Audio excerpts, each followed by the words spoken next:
Bonjour, je m'appelle Taylor Hawkins. J'ai 35 ans et aujourd'hui, je veux vous raconter l'histoire de ma vie. Un parcours semé de blessures, de joies éphémères et de peines profondément gravées dans mon cœur. Je suis assis ici dans une petite maison en bois sur une colline à San Diego, là où mon père a été mis en terre, regardant l'océan Pacifique, scintillant sous le coucher du soleil. Le vent souffle, porteur de l'odeur du sel marin et de souvenirs. Souvenirs d'une enfance inachevée, d'un père qui m'a appris à me relever et de cicatrices que le temps n'a jamais pu effacer. Laissez-moi commencer par le début, par les jours où j'étais un garçon de 5 ans. Quand tout dans mon petit monde a commencé à s'écrouler. Je suis né à San Diego, en Californie, dans une petite maison près du port, où l'odeur du poisson et le son des klaxons des bateaux se mélangeaient comme une mélodie familière. Mon père, Thomas Hawkins, était un homme grand, à la voix chaude et profonde, mais ses yeux portaient toujours une tristesse indescriptible. Il travaillait au port à charger et décharger la marchandise, ses mains calleuses et sa chemise toujours trempée de sueur. Ma mère. Je ne me souviens pas beaucoup d'elle. Je sais seulement que son nom était Elisabeth, avec des cheveux blonds dorés et un sourire que je croyais autrefois être mon univers entier. Mais ce sourire a disparu quand j'avais 5 ans. C'était un après-midi pluvieux. J'étais recroquevillé sur le sol, serrant un ours en peluche élimé que ma mère m'avait cousu, écoutant mes parents se disputer dans la pièce voisine. Les cris de ma mère, les tentatives de mon père de garder sa voix ferme, puis le bruit de la porte qui claque. J'ai couru doucement à la fenêtre, regardant à travers la vitre embuée. Ma mère s'éloignait sous la pluie, serrant une valise à côté d'un homme que je ne reconnaissais pas. Elle n'a pas regardé en arrière, pas une seule fois. Je suis resté là, le nez contre la vitre, les larmes coulant sur mon visage, sans comprendre pourquoi. Mon père est entré, m'a pris dans ses bras et a murmuré « C'est juste toi et moi maintenant, Taylor. Mais je te promets que je ne te quitterai jamais. » À partir de ce jour, ma mère a disparu de ma vie. Mon père n'en a jamais parlé et je n'ai pas osé demander. Une fois, j'ai fouillé secrètement dans son tiroir et j'ai trouvé une vieille photo. Dessus, ma mère souriait de toutes ses dents et mon père me tenait, un petit garçon potelé dans ses bras. J'ai caché la photo sous mon oreiller, la regardant chaque nuit, essayant de me souvenir de la chaleur de ma mère. Mais en vieillissant, mes souvenirs d'elle se sont estompés comme un rêve qui se dissout au réveil. Mon père, bien que le cœur brisé, n'a pas laissé le chagrin le vaincre. C'était un homme résilient, croyant toujours que peu importe la rudesse de la vie, il y avait un moyen de s'en sortir. Après le départ de ma mère, il a quitté son emploi au port et a commencé à faire des petits boulots, réparer des voitures, livrer des marchandises, même vendre dans la rue. Il m'emmenait partout, des rues poussiéreuses de San Diego au port lointain. Je me souviens des soirées où nous nous asseyions à l'arrière de son vieux pick-up, mangeant des sandwichs aux poissons frits et regardant le coucher du soleil. Il racontait des histoires sur la mer, sur les navires transportant des marchandises à travers le monde, et son rêve de posséder un jour sa propre entreprise de transport. « Taylor, » disait-il, les yeux brillants, « un jour, nous serons au sommet. Mais il faut te rappeler que rien n'est facile. Il faut se battre. Il faut persévérer. » Mon enfance s'est passée ainsi, sans l'étreinte d'une mère, sans les journées insouciantes dont jouissaient mes camarades.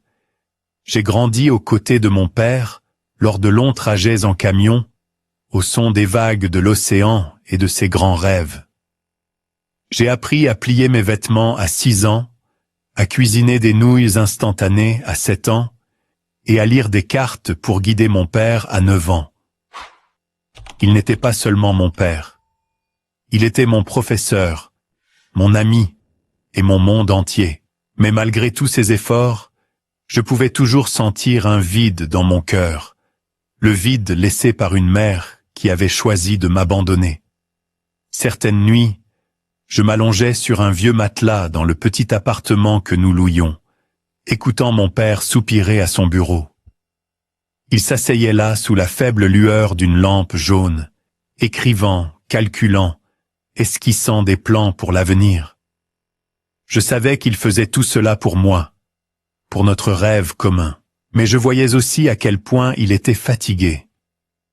Je voyais les rides se former lentement sur son front. Je me suis promis qu'un jour je le rendrais fier, que je l'aiderais à réaliser ce rêve. Quand j'avais 8 ans, mon père a lancé sa première entreprise, une petite société spécialisée dans le transport de marchandises sur courte distance.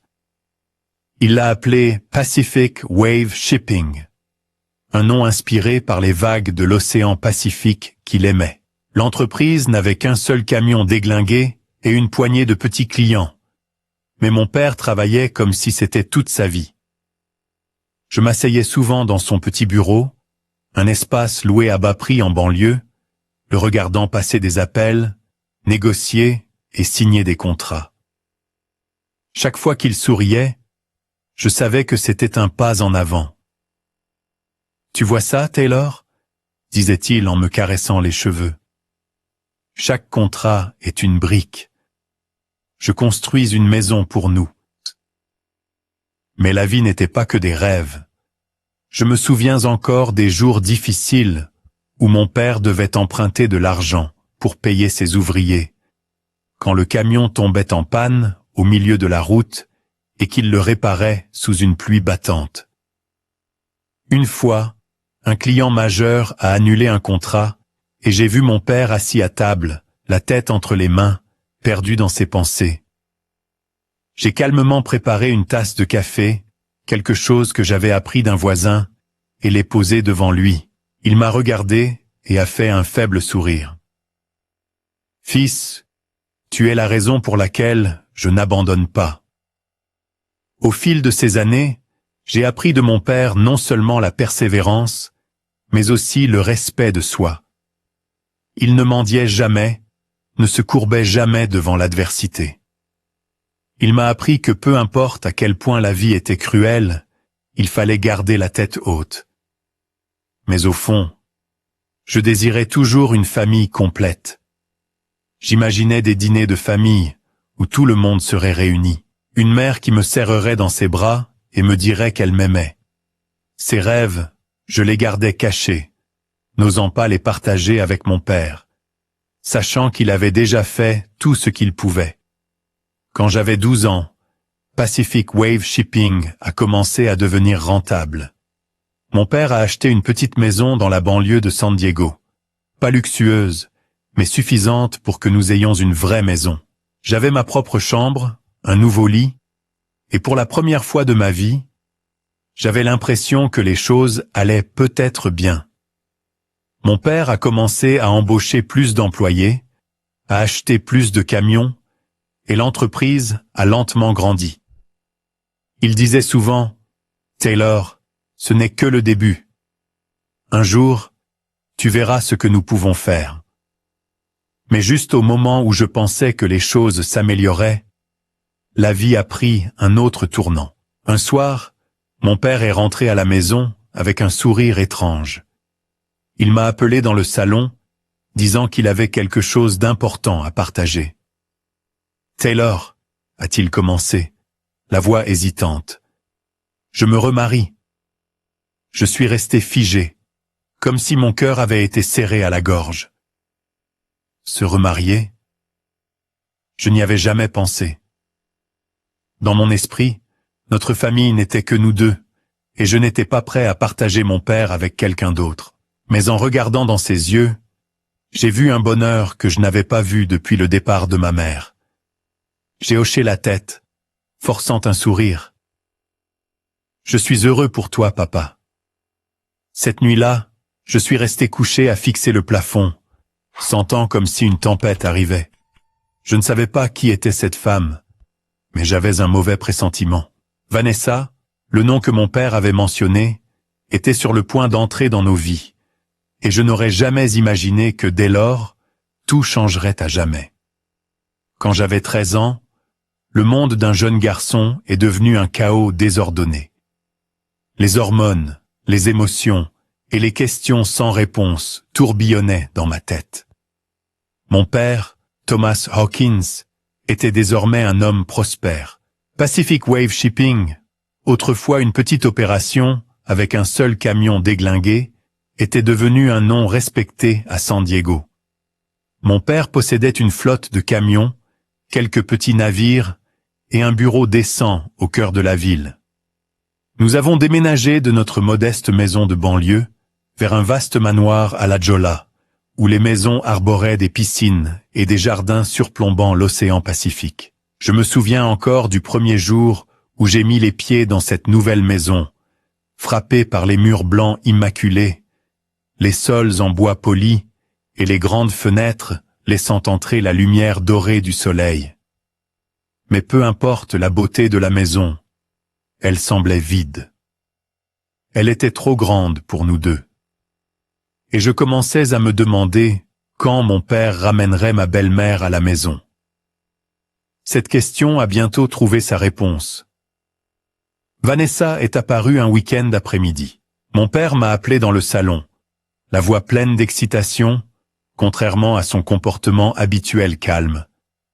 J'ai descendu les escaliers, forçant un sourire pour lui faire plaisir. Quand j'ai entré dans la pièce, elle était là. Vanessa. Elle était jeune, probablement seulement 10 à 15 ans de plus que moi, avec des cheveux bruns ondulés, des lèvres rouges vifs et une robe moulante qui accentuait ses courbes parfaites. Elle a souri, mais j'ai immédiatement senti quelque chose d'insincère dans ce sourire. « Fils, voici Vanessa », a présenté mon père, posant légèrement sa main sur son épaule. « Elle va faire partie de notre famille. » J'ai hoché la tête, murmurant une salutation, mais mes yeux sont restés fixés sur elle. Vanessa s'est avancée, se penchant pour croiser mon regard, et a dit d'une voix sucrée, « Taylor, j'ai beaucoup entendu parler de toi. J'espère que nous deviendrons proches. » Ces mots étaient doux comme du miel, mais je pouvais sentir la fausseté dans chacun de ses gestes. J'ai hoché la tête à nouveau, et je me suis excusé pour aller dans ma chambre. Mon père m'a regardé, une pointe de déception dans les yeux, mais je ne pouvais pas m'en empêcher. Au fond, une voix murmurait que Vanessa n'avait pas sa place ici. Ils se sont mariés quelques mois plus tard. Le mariage a eu lieu dans un luxueux hôtel en bord de mer, avec des centaines d'invités que je n'avais jamais rencontrés. Je me tenais dans un coin, portant le costume que mon père m'avait acheté, le regardant tenir la main de Vanessa, tous deux rayonnant sous les lustres étincelants. J'ai cherché dans ses yeux une trace des anciens jours où nous mangions des sandwichs au poisson à l'arrière du camion, juste nous deux. Mais il semblait différent, heureux d'une manière que je ne pouvais pas atteindre. Je ne lui en voulais pas. Il méritait d'être aimé. Mais je ne pouvais pas arrêter la solitude croissante dans mon cœur. Un an plus tard, Vanessa a donné naissance à des jumeaux, un garçon et une fille. Mon père les a nommés Amber et Hayden. Le jour de leur naissance, il m'a appelé à l'hôpital, m'a serré fort dans ses bras et a dit « Tu es un grand frère maintenant, Taylor. J'ai confiance en toi pour prendre soin de tes frères et sœurs. » J'ai regardé à travers la fenêtre de la nurserie les deux minuscules bébés dans leur berceau, et pour la première fois, j'ai ressenti une étincelle de chaleur. Peut-être que j'ai pensé que c'était une chance d'avoir une vraie famille. Mais le rêve d'une famille heureuse s'est rapidement estompé. Vanessa, avec sa façade douce devant mon père, a progressivement révélé sa vraie nature. Elle rivalisait constamment pour son attention, depuis les étreintes spontanées, quand il rentrait du travail, jusqu'aux dîners élaborés. Je savais qu'elle ne cuisinait pas elle-même. Elle parlait de son entreprise comme si c'était la sienne, proposant des idées que je trouvais absurdes, mais auxquelles mon père acquiesçait avec approbation.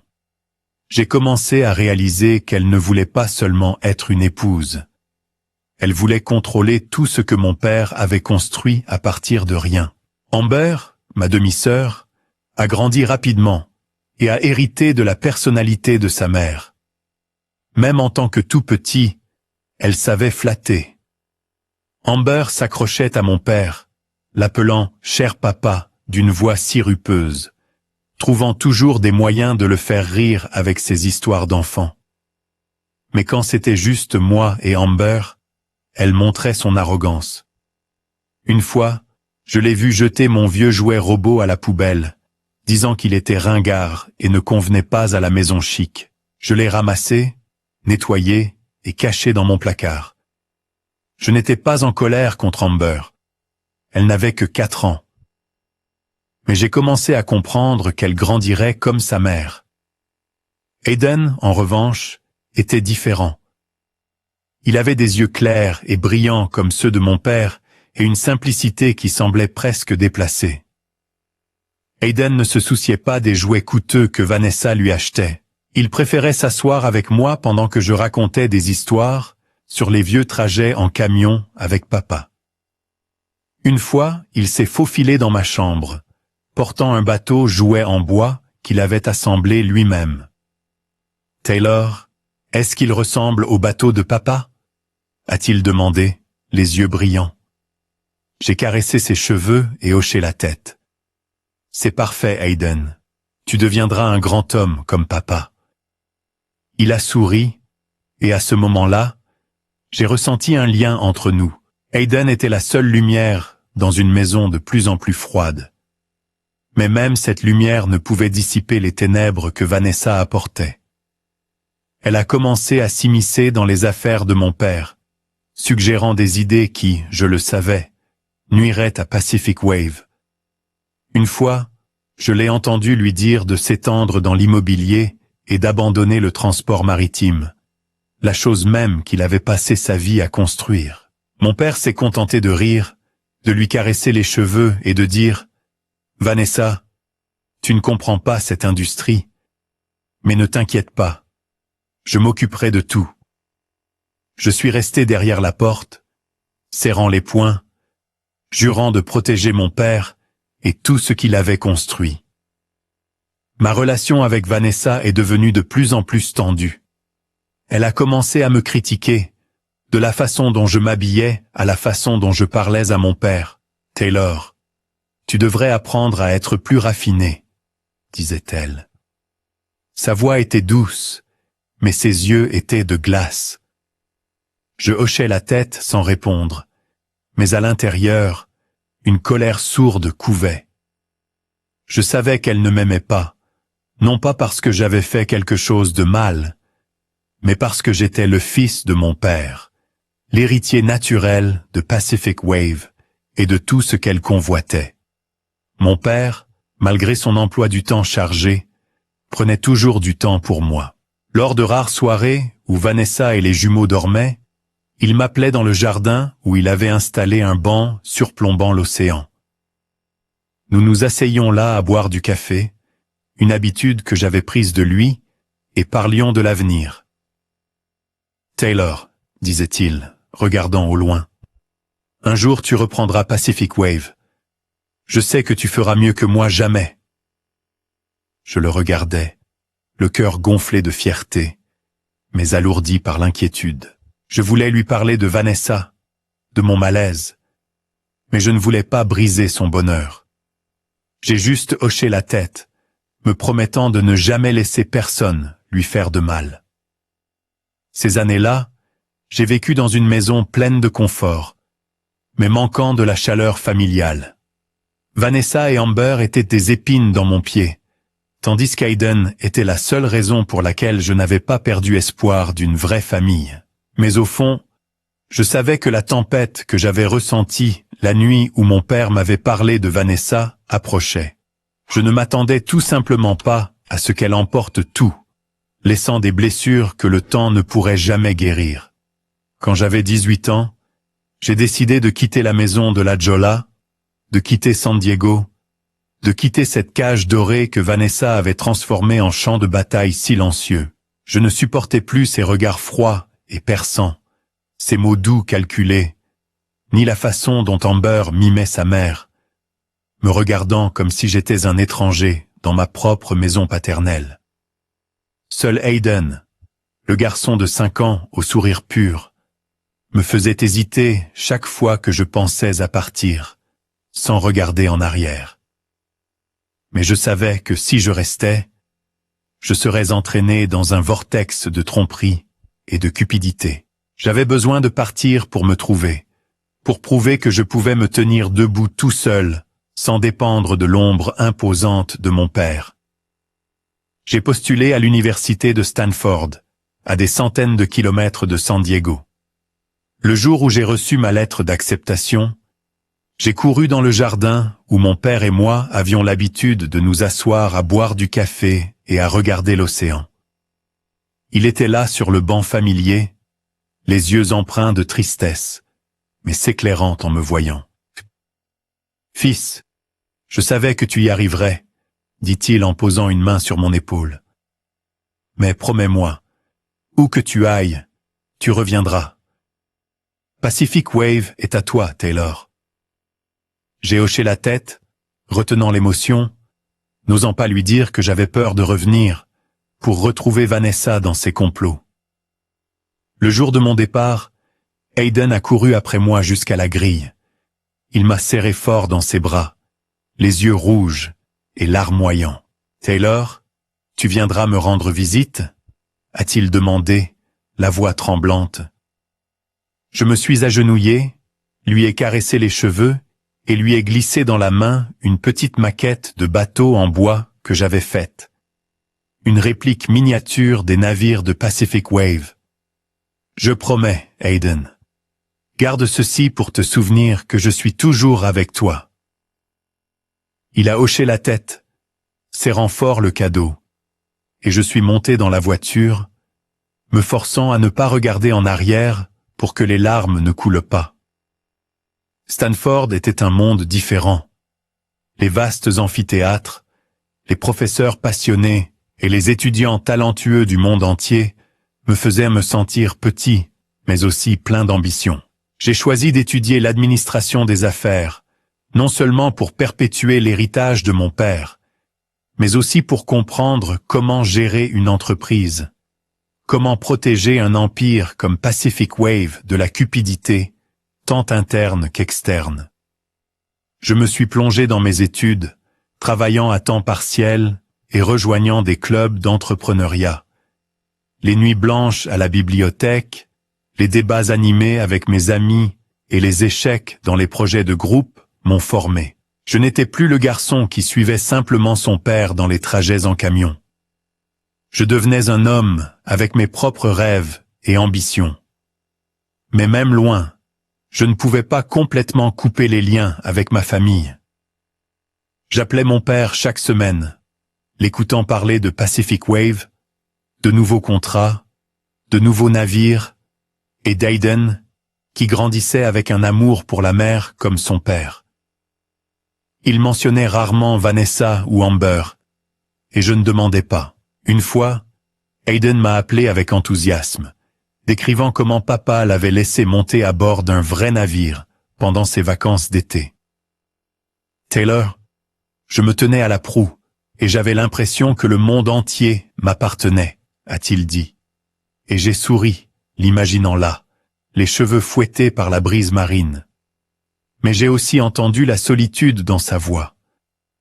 Il a dit « Vanessa devenait plus stricte et Amber était toujours exigeante.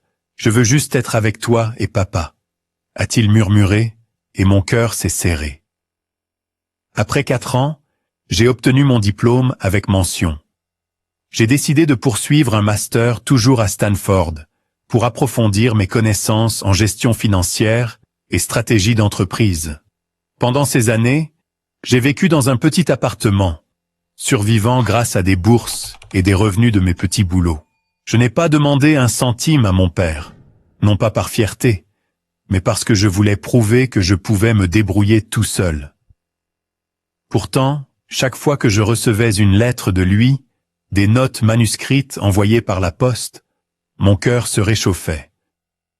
Il écrivait sur Pacific Wave ses plans d'expansion et terminait toujours par la même phrase.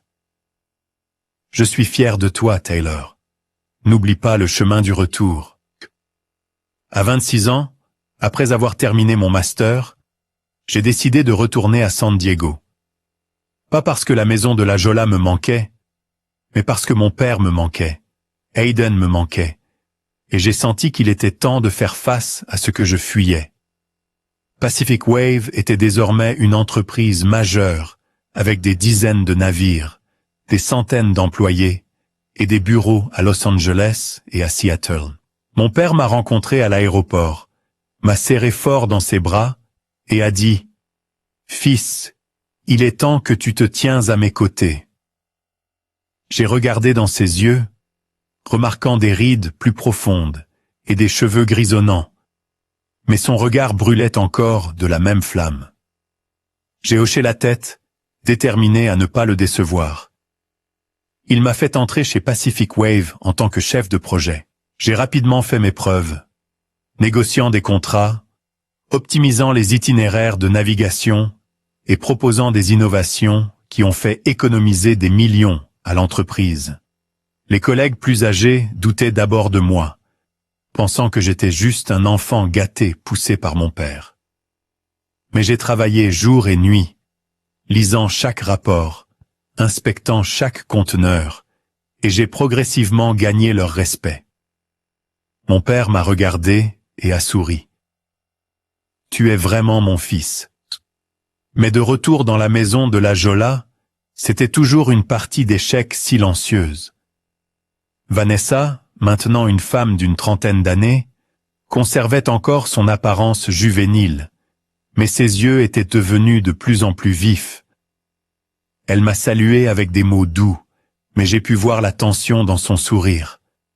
Amber, maintenant 14 ans, était devenue une adolescente délurée, toujours vêtue de vêtements coûteux et parlant de luxe. Elle me regardait avec un mélange d'envie et de dédain, comme si j'étais une menace à sa place dans la famille. Amber ne m'importait pas, mais Vanessa était différente. Elle a commencé à se présenter à l'entreprise, à assister aux réunions en tant que consultante pour mon père, bien que je savais qu'elle ne comprenait rien au transport maritime. Chaque fois qu'elle donnait son avis, je devais me retenir de la rabrouer immédiatement. Hayden, également 14 ans maintenant, était mon seul réconfort. Il est resté sans prétention, toujours impatient de courir dans le jardin pour entendre mes histoires sur Stanford ou les navires de Pacific Wave. Une fois, il m'a montré un dessin qu'il avait fait, un navire sur l'océan avec mon père et moi debout à la proue. « Je veux travailler avec toi et papa un jour », a-t-il dit, et je l'ai serré dans mes bras, mon cœur gonflé d'amour, mais teinté d'inquiétude. Je savais que Vanessa et Amber voyaient Hayden comme un pion dans leur plan, et j'avais peur qu'il soit blessé. Ma relation avec Vanessa est devenue de plus en plus tendue. Elle a commencé à suggérer à mon père que je devrais me reposer après mes années d'études intenses, que je n'étais pas prêt pour des rôles majeurs dans l'entreprise. Je l'ai entendu par un collègue et ma colère a éclaté. J'ai confronté mon père, disant sans détour, « Papa, je n'ai pas besoin que Vanessa se mêle de mon travail. » Il m'a regardé. « Taylor, elle veut juste ce qu'il y a de mieux pour la famille. Essayez de vous entendre. » Ces mots m'ont blessé. Je savais qu'il aimait Vanessa, mais je savais aussi qu'elle le manipulait pas à pas. À cette époque, je vivais avec deux objectifs. Protéger l'héritage de mon père et protéger Hayden. Je savais que la route serait longue, que Vanessa et Amber n'arrêteraient pas. Mais je ne m'attendais pas à ce que, quelques années plus tard, tout s'écroule de la manière la plus cruelle possible. Les 2 années suivantes se sont écoulées, et à 28 ans, j'ai vu Pacific Wave Shipping s'envoler vers de nouveaux sommets. De la petite entreprise que mon père, Thomas Hawkins, avait lancée avec un seul camion déglingué. Nous avions maintenant des dizaines de navires, des bureaux à Los Angeles, Seattle, et une nouvelle succursale à Houston. J'ai travaillé sans relâche, non seulement pour prouver ma valeur, mais aussi pour tenir ma promesse à mon père, pour porter Pacific Wave aux hauteurs dont il avait rêvé. Mais à chaque pas en avant, je sentais l'ombre de Vanessa et Amber, silencieuses mais calculatrices, s'infiltrer dans chaque recoin de ma vie. Vanessa était désormais une présence fréquente à l'entreprise, toujours avec un sourire radieux et des robes coûteuses. Elle se disait conseillère de mon père, bien que je savais qu'elle n'avait aucune compréhension du transport maritime ou de la logistique. Pendant les réunions, elle s'asseyait à côté de lui, hochant la tête à ses paroles et intervenant occasionnellement avec des commentaires qui semblaient raisonnables, mais étaient de vaines platitudes. « Thomas, tu devrais envisager de t'étendre sur le marché asiatique, » disait-elle gentiment, ses yeux me jetant un regard pour évaluer ma réaction. Je restais silencieux, prenant des notes, mais à l'intérieur, une colère sourde couvait. Mon père, comme d'habitude, souriait et hochait la tête. « Merci Vanessa, j'y penserai. » Je savais qu'il ne l'écoutait pas vraiment, mais sa présence dans l'entreprise me dérangeait. C'était un rappel constant qu'elle ne voulait pas seulement jouer le rôle d'une belle épouse. Elle voulait une part du pouvoir de Pacific Wave. Amber, maintenant 16 ans, montrait ses vraies couleurs. Elle était devenue une adolescente délurée, exhibant les cadeaux luxueux que Vanessa lui prodiguait. Sacs de créateurs, chaussures coûteuses et vacances à Hawaï ou aux Maldives. Amber venait à l'entreprise, non pas pour apprendre, mais pour se montrer. Une fois, elle s'est promenée dans mon bureau dans une robe scintillante et a dit avec suffisance « Taylor, je pense que je travaillerai ici après mon diplôme. C'est une entreprise familiale après tout, n'est-ce pas ?» Je l'ai regardée, gardant mon calme, et j'ai répondu « Amber, si tu veux travailler ici, tu devras apprendre et faire tes preuves comme tout le monde. » Elle a souri et s'en est allée, mais ses yeux disaient tout. Elle ne me voyait pas comme un frère, mais comme un rival. Hayden, en revanche, est resté la lumière de ma vie. À 16 ans, il était grand, avec un sourire simple et des yeux clairs comme ceux de notre père.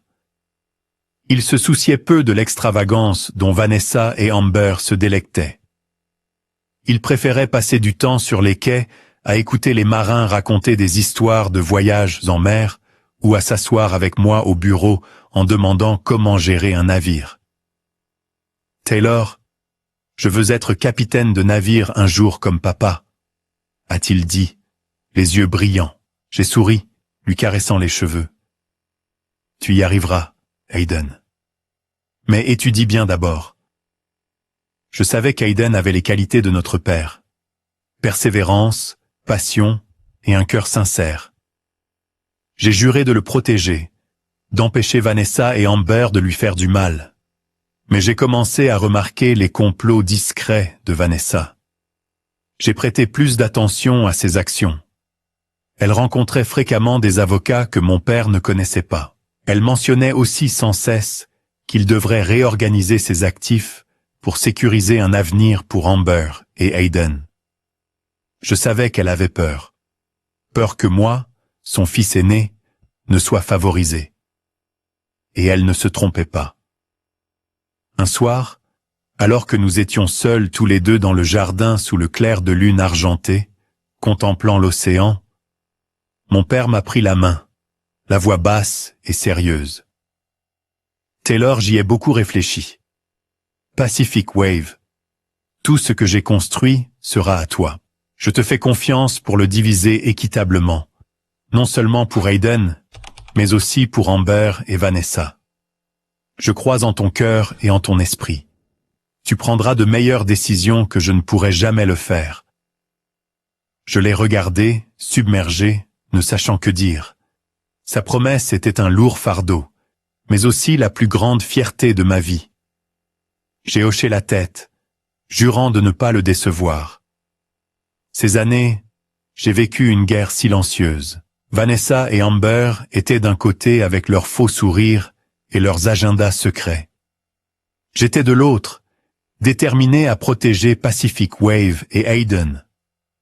Mon père, pris entre deux feux, nous aimait tous à sa manière, mais je savais qu'il ne voyait pas les ténèbres qui grandissaient au sein de son propre foyer. J'espérais seulement pouvoir tout maintenir intact avant que la tempête que j'avais toujours sentie ne frappe enfin. À 34 ans, Pacific Wave Shipping était devenu une icône de l'industrie maritime.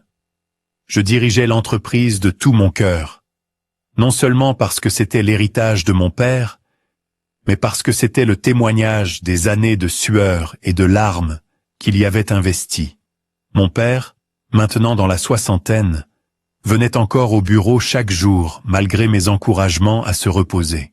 Il s'asseyait à son bureau, regardant par la fenêtre vers la mer, racontant des histoires des débuts quand il a lancé l'entreprise.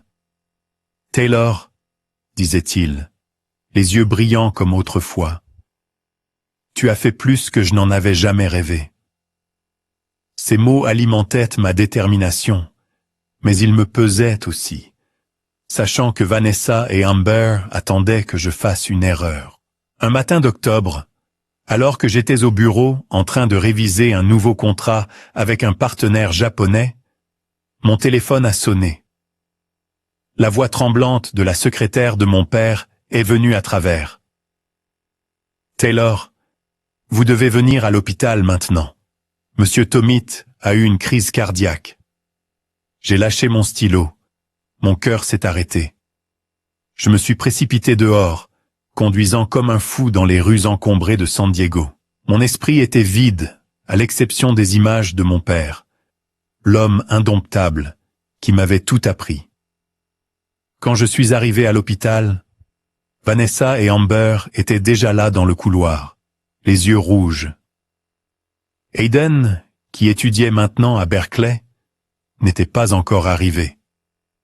Je me suis précipité vers les urgences, mais un médecin m'a arrêté. « Monsieur Hawkins, » dit-il, la voix lourde de chagrin, « nous avons fait tout ce que nous pouvions. Votre père, il est parti. » Je suis resté figé, sentant le monde s'écrouler autour de moi. Mon père, l'homme qui m'avait tenu quand ma mère était partie, qui m'avait appris à me relever après chaque chute, était parti. Je suis entré dans la pièce, le voyant allongé là, son visage paisible mais froid. J'ai pris sa main, les larmes coulant sans contrôle. « Papa », ai-je murmuré. Je suis désolé de ne pas avoir pu en faire plus. Vanessa est entrée en m'étreignant, mais j'ai senti la fausseté dans son étreinte. Amber se tenait derrière, sanglotant, mais ses yeux me jetaient un regard comme si elle calculait quelque chose. Je m'en fichais. À ce moment-là, je voulais seulement qu'Hayden soit là pour partager cette douleur. Les funérailles de mon père ont eu lieu solennellement dans une grande église du centre-ville de San Diego. Des centaines de personnes étaient en présentes, des employés de Pacific Wave, des partenaires commerciaux et de vieux amis de séjour sur les quais. Vanessa et Amber se tenaient devant, vêtues de robes noires élégantes, acceptant les condoléances avec des expressions parfaitement navrées. Je me tenais à leur côté, essayant de rester composé, mais une tempête faisait rage en moi. Hayden est venu de Berkeley, m'a serré fort dans ses bras dès qu'il est descendu de l'avion. « Taylor », a-t-il dit, la voix brisée. « Je n'arrive pas à croire que papa soit parti. » Je l'ai tenu, ressentant le poids partagé de notre perte. Nous nous tenions là, deux frères comme des piliers, se soutenant mutuellement contre une vague déferlante. Mon père a été mis en terre sur une petite colline familiale, un endroit qu'il visitait souvent pour trouver du réconfort. La colline surplombait l'océan Pacifique avec de grands pins et la brise salée de la mer. Je me souvenais des fois où il m'emmenait ici, pointant du doigt la mer et disant « Taylor, l'océan nous apprend que chaque vague passe, mais il faut être fort pour y faire face. » Maintenant, il reposait là sous une pierre gravée de Thomas Hawkins, homme de la mer. Je me tenais devant sa tombe, déposant un bouquet de fleurs blanches et lui promettant de protéger tout ce qu'il avait laissé derrière. Une semaine après les funérailles, l'avocat de mon père, David Carter, a convoqué la famille dans son bureau pour lire le testament. Nous nous sommes assis dans une petite pièce, l'air lourd comme du plomb. Vanessa, dans une robe noire discrète, était assise droite, les mains serrées. Amber, à côté de sa mère, avait les yeux rouges, mais une lueur d'anticipation. Hayden était assis à côté de moi, serrant la maquette de bateau en bois que je lui avais donnée il y a des années. Maître Carter a ouvert le dossier, la voix ferme. Selon le testament de Monsieur Thomas Hawkins, tous les actifs, y compris les actions de Pacific Wave Shipping et les biens personnels, doivent être transférés à son fils aîné, Taylor Hawkins. Monsieur Thomas a également laissé un petit fonds fiduciaire pour Amber et Hayden, mais la gestion et la distribution des actifs seront entièrement à la discrétion de Taylor. La pièce tomba dans le silence. J'ai senti le regard de Vanessa comme un poignard me transpercer. Elle a souri, mais c'était rigide, masquant la jalousie et la colère. « Félicitations, Taylor, » dit-elle, la voix douce mais tremblante. « Thomas doit être si fier de toi. » Amber à côté d'elle se mordait la lèvre, les yeux fixés au sol, clairement déçue. Je savais qu'elle avait rêvé d'une grande part de l'héritage, de la vie somptueuse qu'elle et sa mère avaient replanifiée. Hayden m'a serré la main, murmurant « Je n'ai besoin de rien. Je veux juste me souvenir de papa. » Ces mots m'ont touché le cœur. Hayden, comme moi et notre père, se souciait peu de l'argent ou du pouvoir. Il voulait seulement conserver les souvenirs de l'homme qui nous avait appris à aimer la mer. Après la lecture du testament, je me suis senti épuisé. Je ne pouvais pas rester dans la maison de la Gioia, où Vanessa et Amber continuaient leurs agissements. J'ai décidé de déménager dans la petite maison en bois sur la colline, où mon père était enterré. La maison était simple, avec seulement quelques pièces et un balcon surplombant la mer, mais elle me procurait la paix dont j'avais besoin.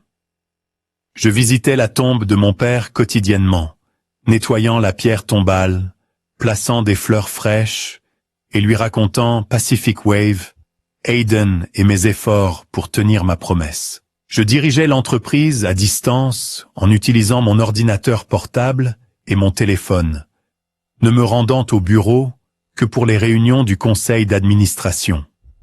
Les employés de Pacific Wave me soutenaient, mais je savais que Vanessa et Amber attendaient une faux pas, une chance de renverser la vapeur. Les jours qui ont suivi la mort de mon père, j'ai vécu comme une ombre, déchiré entre mes responsabilités chez Pacific Wave et le chagrin de l'avoir perdu. La colline est devenue mon sanctuaire, où je pouvais entendre les vagues de l'océan et sentir la présence de mon père. Mais celui qui m'a empêché de m'effondrer était Hayden. Il était dans sa dernière année à Berkeley. Pourtant, malgré son emploi du temps chargé, il trouvait le temps de voler à San Diego chaque mois, apportant un bouquet de fleurs à déposer sur la tombe de notre père et des histoires à partager avec moi. Un après-midi, Hayden est arrivé à la maison en bois, portant un sac d'hamburgers du vieux dîner où notre père nous emmenait.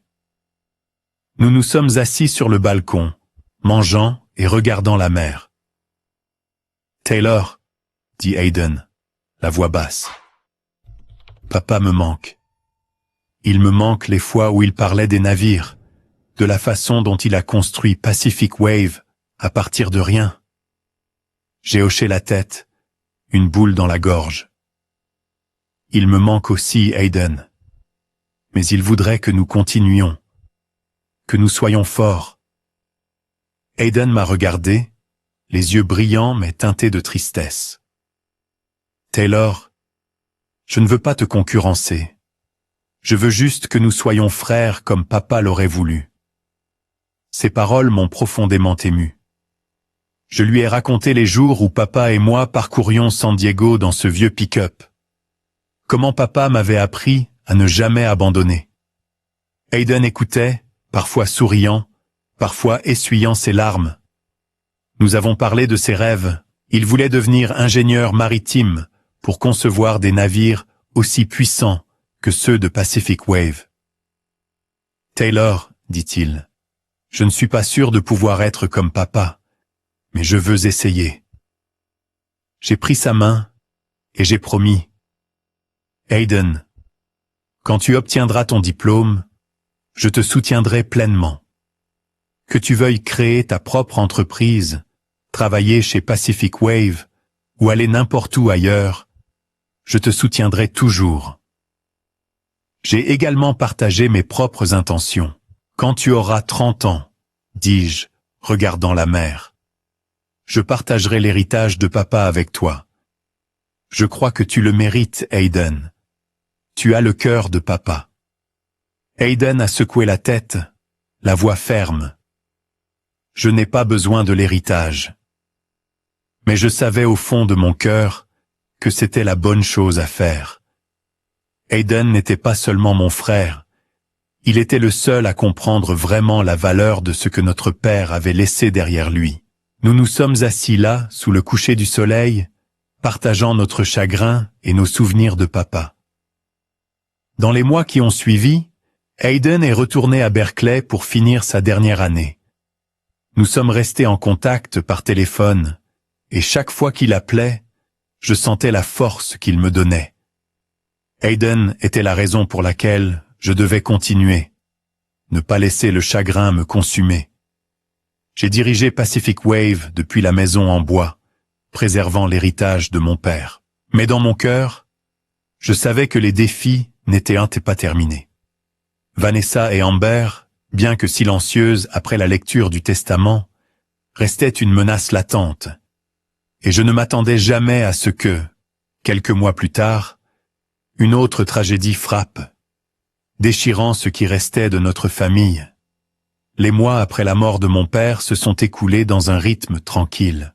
Chaque matin, je me promenais jusqu'à sa tombe, sur la colline, plaçais une fleur blanche sur la pierre et lui murmurais des nouvelles de Pacific Wave, d'Hayden et de mes efforts pour tenir ma promesse. La petite maison en bois sur la colline est devenue mon refuge, où je pouvais entendre les vagues de l'océan et sentir la paix que mon père trouvait ici autrefois. Puis est venu mon 35e anniversaire. Je n'avais pas pris l'habitude de fêter les anniversaires, surtout après le décès de mon père. Pour moi, ce n'était qu'un jour de plus, une occasion de m'asseoir sur le balcon de la maison en bois, siroter du café et regarder la mer. Mais ce matin-là, en revenant de sa tombe, j'ai trouvé un petit paquet à ma porte. Il était soigneusement emballé dans du papier argenté chatoyant, sans nom d'expéditeur. Seulement une petite carte qui disait « Joyeux anniversaire, Taylor ». J'ai froncé les sourcils, ramassant la boîte, notant son poids considérable. Un sentiment de malaise s'est installé, mais je me suis dit que ce pourrait juste être un cadeau d'un partenaire ou d'un employé de Pacific Wave. J'ai ouvert la boîte, révélant une montre Rolex, une Submariner en or blanc brillante au soleil. Elle était belle, coûteuse et complètement différente de ce que j'aurais acheté pour moi-même. Je l'ai tenue, l'admirant, mais mon cœur était lourd. J'avais déjà un objet de souvenir bien plus précieux, la vieille Seiko de mon père, une simple montre qu'il portait tout au long de ses années d'entrepreneuriat. Cette Rolex, bien que luxueuse, ne signifiait rien pour moi. Mes pensées se sont tournées vers Hayden. Il était dans sa dernière année à Berkeley, travaillant dur pour obtenir son diplôme avec mention. Un cadeau comme celui-ci pourrait être un coup de pouce pour lui, une façon de lui montrer que je croyais en son avenir. J'ai réemballé la Rolex et j'ai écrit une courte note. Hayden, ce cadeau est pour t'encourager. Je suis fier de toi, Taylor. Je l'ai envoyé par livraison express à son dortoir à Berkeley, avec une boîte de cookies de notre dîner préféré. Puis je suis retourné au travail, ne pensant plus grand-chose au cadeau. Je voulais juste qu'Hayden sache que, malgré les centaines de kilomètres qui nous séparaient, j'étais toujours là pour lui. Le lendemain, alors que j'étais assis à mon bureau dans la maison en bois, en train de réviser des rapports financiers, la sonnette a retenti. J'ai ouvert la porte, surpris de voir Vanessa et Amber debout là. Vanessa portait une robe élégante, mais son visage était tendu, dépourvu de son habituel sourire faux. Amber se tenait derrière, ses yeux scrutant la maison en bois avec dédain. « Taylor », dit Vanessa, sa voix s'efforçant de paraître amicale. « Nous voulions te rendre visite. Ça fait un moment, n'est-ce pas ?» J'ai hoché la tête, les invitant à entrer, bien que la suspicion me rongeait. Elles n'étaient pas venues ici depuis que j'avais quitté la maison de la Jola. Nous nous sommes assis dans le petit salon, et Vanessa a commencé à poser des questions sur le travail, sur Pacific Wave, d'un ton sondeur que je reconnaissais. « Comment vas-tu, Taylor ? Gérer l'entreprise d'ici ne doit pas être facile, » dit-elle, ses yeux balayant la pièce comme si elle cherchait quelque chose. Amber, à côté d'elle, tripotait son téléphone, mais jetait occasionnellement un regard à sa mère. La conversation est restée superficielle jusqu'à ce que Vanessa demande soudainement « Au fait, as-tu reçu quelque chose de spécial pour ton anniversaire ?» Sa voix était légère, mais il y avait une urgence, comme si la question était la vraie raison de leur visite. J'ai froncé les sourcils, mais je n'y ai pas beaucoup pensé. « Oui, une montre Rolex », ai-je répondu, observant leur réaction. « Elle est jolie, mais ce n'est pas mon style.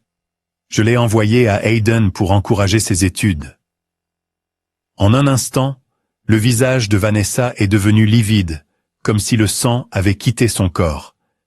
Elle a poussé un cri aigu et paniqué qui m'a surpris. « Quoi ? Tu l'as envoyé à Hayden ?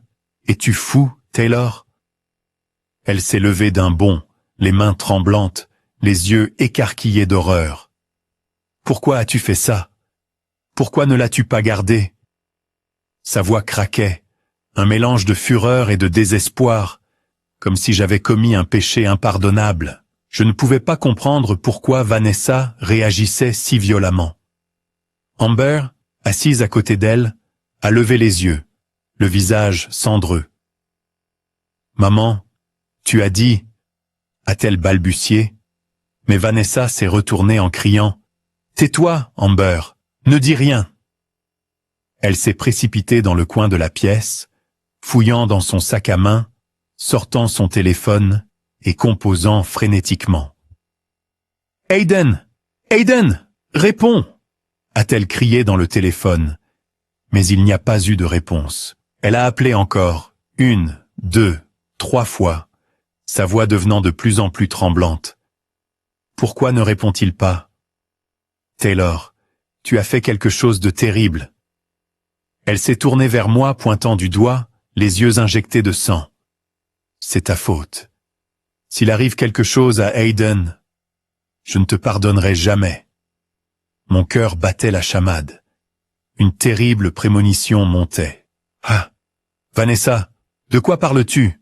Qu'est-ce qui ne va pas avec la montre ? Ai-je demandé, luttant pour rester calme. Mais avant qu'elle ne puisse répondre, la télévision du salon, qui diffusait les nouvelles, a basculé sur un bulletin urgent. L'animateur, la voix tremblante, a annoncé « Une explosion vient de se produire à l'université de Berkeley, dans la zone des dortoirs universitaires. 3 étudiants ont été confirmés morts. La police enquête sur la cause. » Je me suis figé. Mon sang s'est transformé en glace. Vanessa a poussé un autre cri. Son téléphone est tombé par terre, se brisant. Amber s'est agrippée, le visage en larmes, son corps tremblant comme si elle allait s'effondrer. J'ai couru vers la télévision, en augmentant le volume, espérant que j'avais mal entendu. Mais le nom d'Aiden est apparu à l'écran, aux côtés d'une photo de lui, souriant de toutes ses dents, lors de son premier jour à Berkeley. « Aiden », ai-je murmuré, sentant le sol disparaître sous mes pieds. Je me suis tourné vers Vanessa, la voyant affalée sur une chaise, le visage blanc, marmonnant.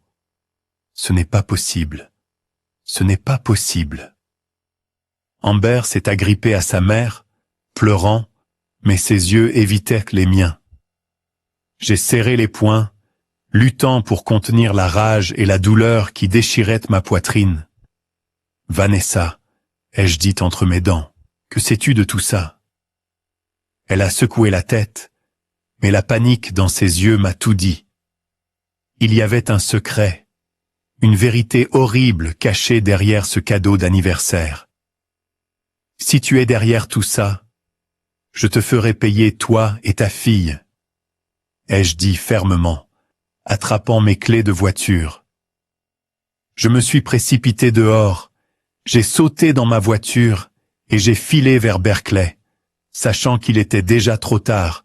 Sur le chemin, j'ai appelé la police, les amis d'Aiden, quiconque pouvait m'offrir une étincelle d'espoir. Mais quand je suis arrivé sur les lieux, je n'ai trouvé que la dévastation. Le dortoir partiellement détruit, de la fumée s'élevait encore, et la police bouclait la zone. Un officier a confirmé qu'Aiden était l'une des 3 victimes. Le cadeau que j'avais envoyé, la Rolex, avait explosé quand il l'avait ouverte. Je me suis effondré, les larmes coulant, sentant comme si le monde s'était écroulé. Aiden, le garçon au sourire pur, mon seul frère que j'aimais, était parti, et je ne pouvais rien faire pour le sauver. La police m'a informé que les victimes avaient été transportées à l'hôpital Alta-Bates, à environ 3 miles de là. Je me suis ressaisi et j'ai conduit jusqu'à l'hôpital, mon esprit s'emballant. J'ai appelé le meilleur ami d'Aiden, un étudiant nommé Jake, espérant qu'il savait quelque chose, n'importe quoi, pour me donner quelque chose à quoi m'accrocher. Mais Jake n'a fait que sangloter au téléphone, la voix brisée. Taylor, nous étions dans le dortoir quand nous avons entendu une forte explosion. Aiden, il venait de recevoir un colis. J'ai raccroché, incapable d'en entendre plus. Mais l'image d'Aiden ouvrant le cadeau, son sourire radieux en voyant la Rolex, me hantait, déchirant mon cœur morceau par morceau.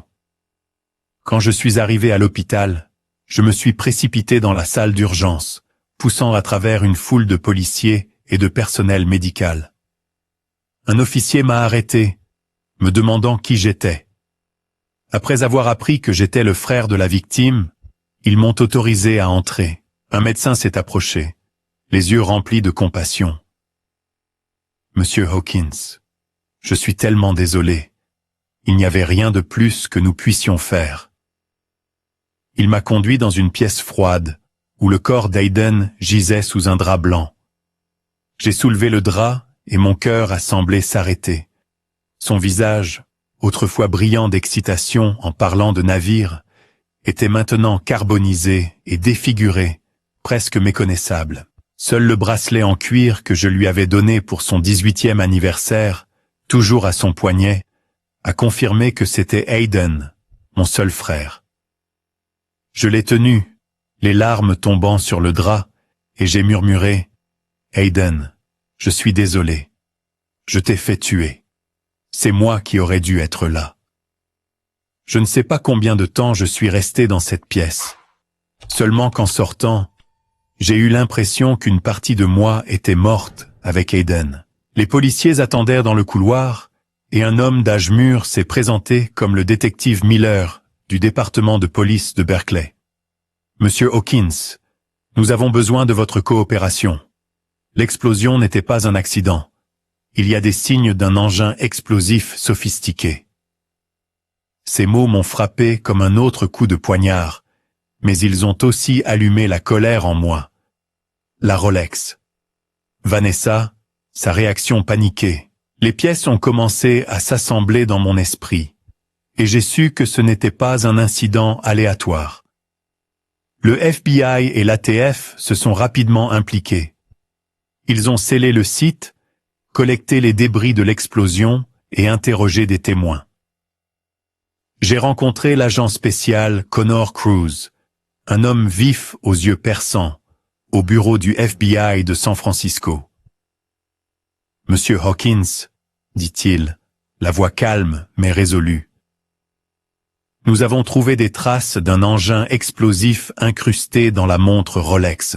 Elle était conçue pour détonner à l'ouverture de la boîte cadeau. Avez-vous une idée de qui pourrait être derrière cela ? » Je l'ai regardé dans les yeux, la voix tremblant de chagrin et de rage. Vanessa, ma belle-mère. Elle est venue chez moi juste après que j'ai envoyé la montre à Aiden. Elle a paniqué quand elle a appris que je l'avais envoyée. L'agent Cruz a pris des notes, son expression devenant plus grave. Sharpson, nous aurons besoin que vous fournissiez toutes les informations que vous avez sur Vanessa et tous les détails relatifs au cadeau. Avez-vous gardé la boîte ou la carte? J'ai hoché la tête, me rappelant que j'avais laissé la carte dans un tiroir de la maison en bois. J'ai promis de l'apporter. Et à partir de ce moment, je suis devenue partie prenante de l'enquête. Je ne voulais pas seulement la vérité pour Aiden. Je voulais que Vanessa, si elle était effectivement la coupable, paie pour son crime. Dans les jours qui ont suivi, j'ai travaillé en étroite collaboration avec le FBI. J'ai fourni tout ce que je savais sur Vanessa, son interférence dans Pacific Wave, ses réunions secrètes avec des avocats, et même un email que j'avais trouvé une fois où elle mentionnait la réévaluation des actions de l'entreprise. Je les ai emmenés à la maison en bois, leur remettant la boîte cadeau et la carte. Les experts de l'ATF les ont analysés et ont confirmé que l'explosif avait été fabriqué par un professionnel à l'aide d'un type d'explosif rare, uniquement obtenable par des canaux clandestins. Ils ont retracé la Rolex, et ce qu'ils ont découvert m'a glacé le sang. La montre avait été achetée via un compte anonyme sur un marché du web sombre, mais le paiement était lié à un compte bancaire associé à Vanessa. Le FBI a creusé plus profondément, découvrant qu'elle était en contact avec un courtier à Los Angeles, ayant un passé de fournisseur d'explosifs aux organisations criminelles. L'agent Cruz m'a convoqué au bureau, me montrant des messages textes décryptés. Dans ceux-ci, Vanessa demandait un cadeau spécial pour résoudre le problème de l'héritage. Son motif est devenu clair. Elle voulait m'éliminer de Pacific Wave, s'assurant que l'héritage de notre père irait à Amber et Aiden. Mais parce que j'avais envoyé la montre à Aiden, son plan s'est retourné contre elle, prenant la vie de son propre fils. Je me suis assis au bureau du FBI, écoutant l'agent Cruz, me sentant comme si j'avais été poignardé une centaine de fois. Vanessa avait l'intention de me tuer, mais elle avait plutôt involontairement tué son propre fils. Cette tragédie n'était pas seulement ma perte, c'était le châtiment le plus cruel pour sa cupidité. J'ai serré les poings, retenant mes larmes, et j'ai demandé « Sera-t-elle arrêtée ?» L'agent Cruz a hoché la tête. Nous rassemblons suffisamment de preuves pour l'arrêter, mais Monsieur Hawkins, vous devez vous préparer. Cette affaire fera grand bruit. Vanessa a été arrêtée 3 jours plus tard à la maison de la Jolla. Je n'étais pas là, mais l'agent Cruz m'a dit qu'elle avait crié, pleuré et essayé de tout nier en étant menottée. Je ne voulais pas faire de mal à Hayden. Je voulais juste protéger mes enfants, a-t-elle crié. Mais personne ne l'a cru. Amber, témoin de sa mère emmenée, s'est effondrée par terre, sanglotant. La nouvelle de l'arrestation s'est rapidement répandue et Pacific Wave est devenu le centre des titres. Explosion à Berkeley.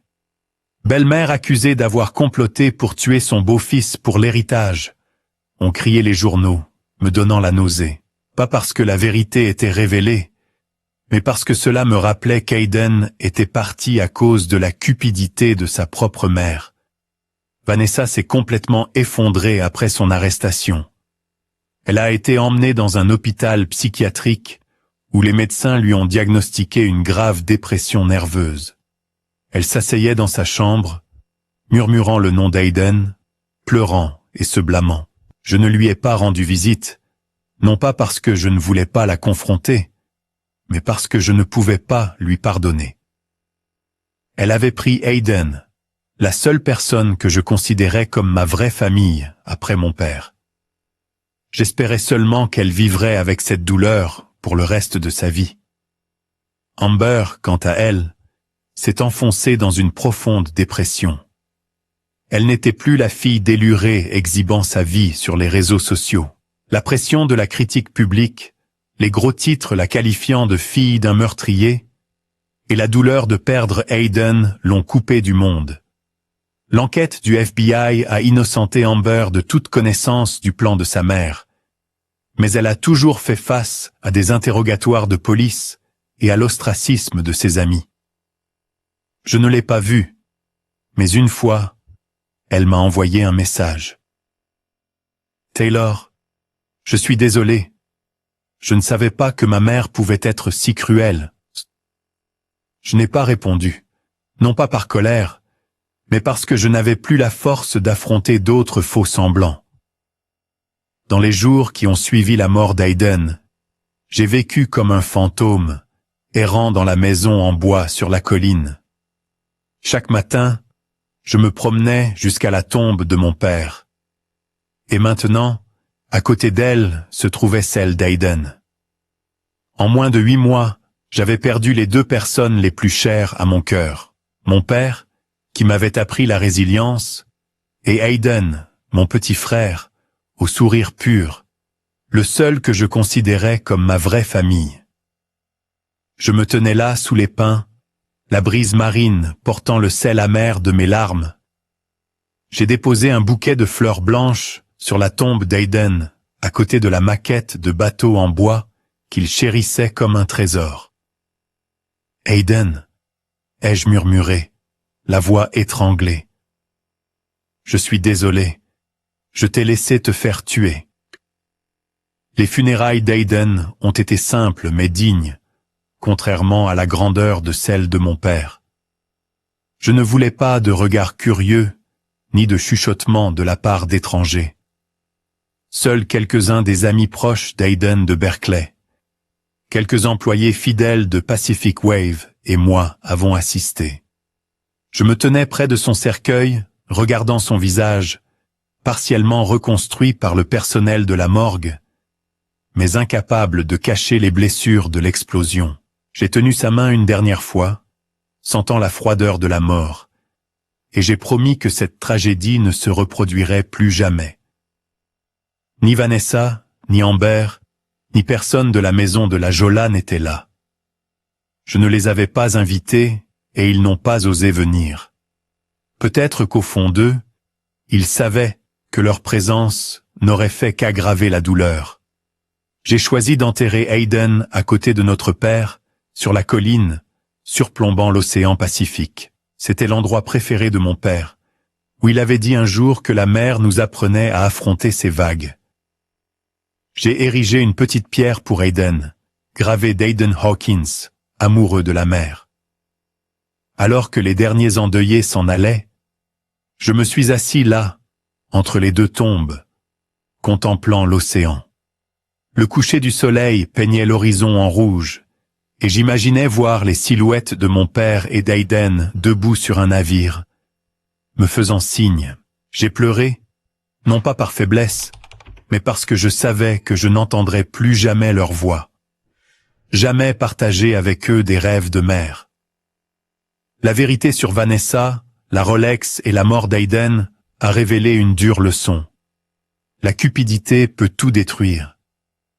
Vanessa, dans son ambition aveugle de s'emparer de Pacific Wave, n'avait pas seulement brisé sa propre famille, mais avait pris la vie de son propre fils. J'ai pensé aux années pendant lesquelles elle et Amber s'étaient frayé un chemin dans la vie de mon père avec leurs stratagèmes, leurs faux sourires, leurs flatteries et leurs complots secrets. J'ai réalisé que sans sa cupidité, Aiden serait peut-être encore là, m'appelant chaque semaine, parlant des navires qu'il rêvait de concevoir. Mais la cupidité de Vanessa avait tout réduit en cendres, et le prix qu'elle avait payé était une perte irréparable. J'ai décidé de couper tous les liens avec Vanessa et Amber. Ce n'était pas par haine, mais parce que je ne pouvais pas vivre dans un monde régi par la tromperie et la trahison. Vanessa, maintenant dans un hôpital psychiatrique, passerait probablement le reste de sa vie hantée par la culpabilité pour la mort d'Aiden. Amber, bien que non directement impliquée, faisait face aux conséquences des actions de sa mère. Son message est resté dans mon téléphone, mais je n'ai pas répondu. Je ne savais pas si son remords était sincère ou juste une tentative de sauver sa réputation. Quoi qu'il en soit, je n'avais plus de place pour elle dans ma vie. Je suis retourné chez Pacific Wave, non pas avec le zèle que j'avais autrefois, mais avec un lourd sens du devoir. L'entreprise était l'héritage de mon père, le rêve que nous avions construit ensemble. Je me suis assis dans son ancien bureau en regardant la montre Seiko qu'il avait laissée sur le bureau. J'avais l'impression qu'il veillait encore sur moi.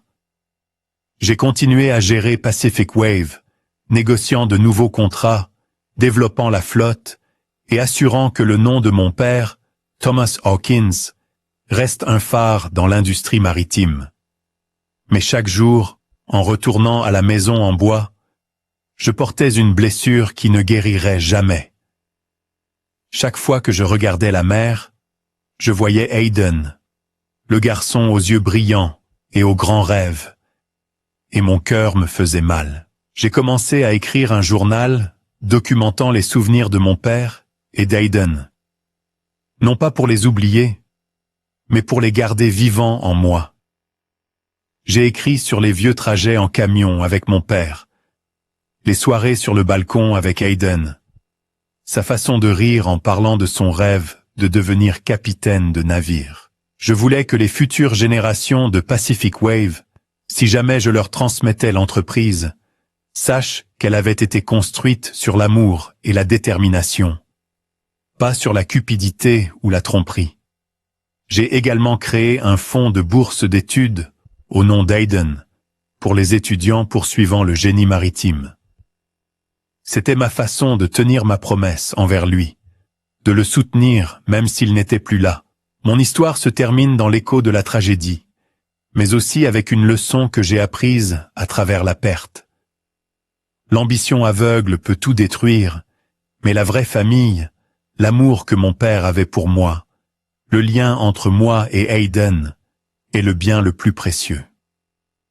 Je me tenais sur la colline entre leurs tombes et leur ai dit « Je continuerai pour vous deux. Je ne laisserai pas la cupidité gagner. » La brise marine portait le son des vagues, comme si mon père et Aiden me répondaient. Et je savais que, quelle que soit la grandeur de la douleur, je n'abandonnerais jamais.